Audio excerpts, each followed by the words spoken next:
let's dive into the mindset, the mentality, the mind games of a penalty shootout. Yeah. Let's dig deep, man. Let's do almost like a Harvard research type of study on the penalty shootout itself, the art of a penalty shootout, because there's been a lot of recent events in world football that have seen penalty shootouts decide outcomes. Big games. AFCON had a shit ton of them. The game between Liverpool and Chelsea just had an insane ending. One of the most just as far as longevity, how long that penalty shootout went, one of the craziest I've ever seen. I've still yet to see a shootout that actually goes back to the first kicker. Yeah, I've never seen it, and we were one kick away from that happening. One kick, dude. I've never been that close. But so far, I'm still waiting. Yeah. But man, Kepa ruined it for me. What are your thoughts on this? Because I saw someone tweet this out. They said it's a real flaw that theoretically a penalty shootout could last forever. Theoretically, okay. Like the guy that tweeted this was actually very adamant about like this is a rule that should be fixed because theoretically it can't go. It could never end. Right. There's no certain ending to a penalty shootout. Right. It's not but like a quarter. All the responses like to was in the history of mankind and the history of the sport. Yeah. There's never been an instance where it goes over like 25 penalty kicks or some shit. Exactly. You know? I was thinking about that too.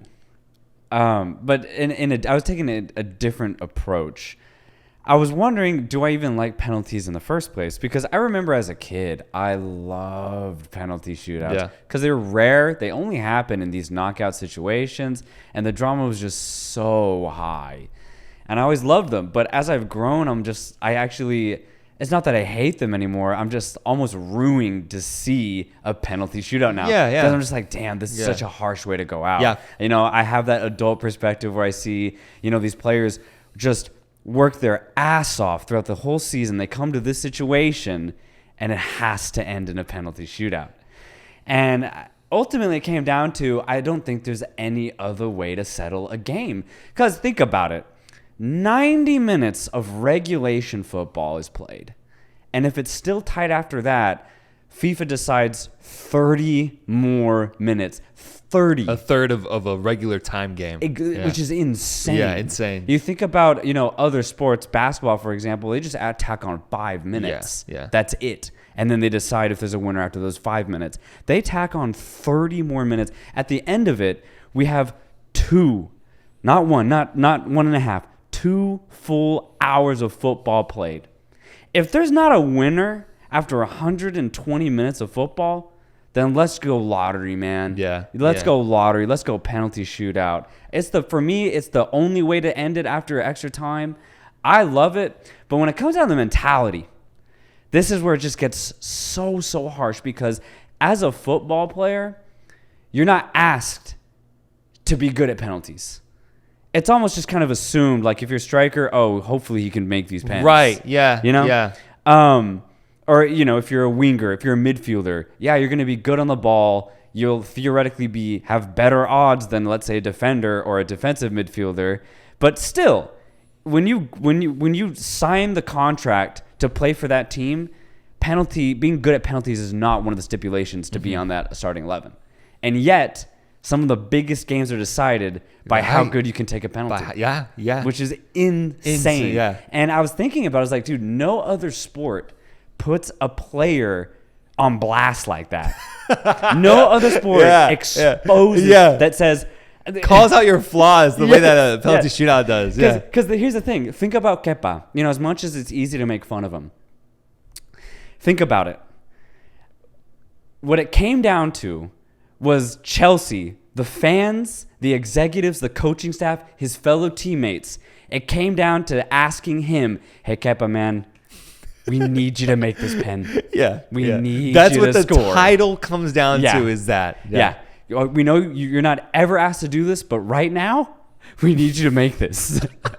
And at that moment, Kepa's like, shit, I got to do this. I have to do this. Yeah, it's like asking a center to make like a three-pointer. Exactly. It's something to do something completely out of your skill set. Exactly. And that's what I'm saying. No other sport does that. You could think, football comes down to field goals, but they're taken by the field goal taker. Yeah. So true. He does that as a career. Whereas these players, yes, they're asked to kick the ball around. They're not asked to score from 12 yards out from the spot. And it's so dramatic. It's so cruel. It's so harsh.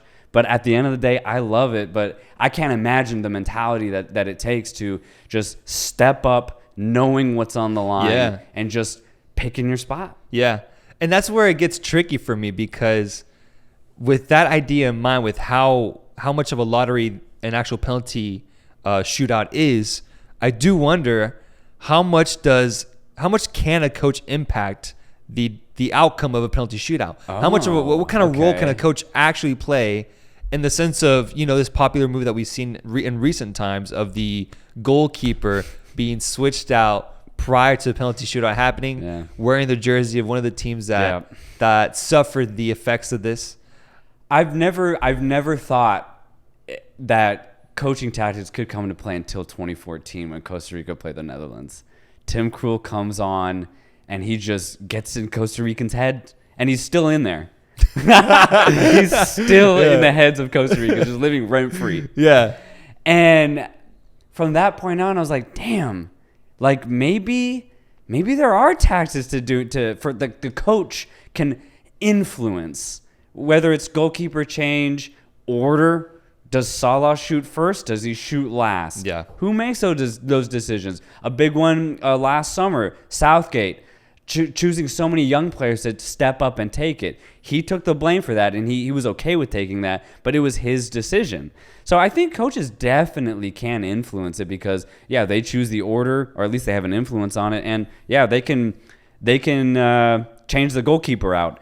But you could also say the reverse, and that changing it could actually ruin it. Yeah. Yeah. That's why I think you can't be harsh. And I'm actually defensive of Tuchel deciding to bring in Kepa. I know he's getting clowned right now because of, Kepa allowed in 11 goals and then skied the penalty. Right. But prior to that, Kepa had won 3 penalty shootouts in a row. Prior to that, Kepa had proven that he is the better option. I don't think it was the right decision at the time, because Mendy was having such a great game. Yeah. He was like just having one of those classic goalkeeper games where it's like, I don't see the ball getting past him. He's doing everything in his power to keep this game level. Yeah. Yeah. Let's just have fun with this. If I was a coach, I wouldn't touch shit. I'd be like, you've been playing for 120 minutes. I'm keeping my keeper in. No matter how good my second goalkeeper is at just shot stopping, I wouldn't be able to sleep at night knowing, what if I kept in my first goal? I just wouldn't be like, just personally speaking. Yeah. I'd rather, even as a fan, even if I'm rooting for a team who has 2 good goalkeepers, I would be begging my coach to just keep in the first choice. Just please. That's personal preference. That's what I would always prefer. Yeah. But do you remember when games were decided by golden goal? I don't remember it. I've seen obviously YouTube highlights of it and stuff like that. Yeah. But I don't like it. I don't like the idea of a golden goal. Even if it, like, let's say on average goals are scored within 20 to 30 minutes after regulation, right? And let's say that goal ends up being the golden goal to decide the result. I just like the idea of a team somehow being able to respond. Okay. And so I don't like the idea of a golden goal. Now, obviously, if you score in the 120th minute, there's no time to respond, but at that point, you deserve to win it. But when it comes to just not being able to respond, because, like, what if they score off a corner 2 minutes into extra time? Yep. I just would not. I'd hate that. It's a different level of heartbreak. I do remember that. Yeah. Losing on golden goals felt horrible, man. I hate that.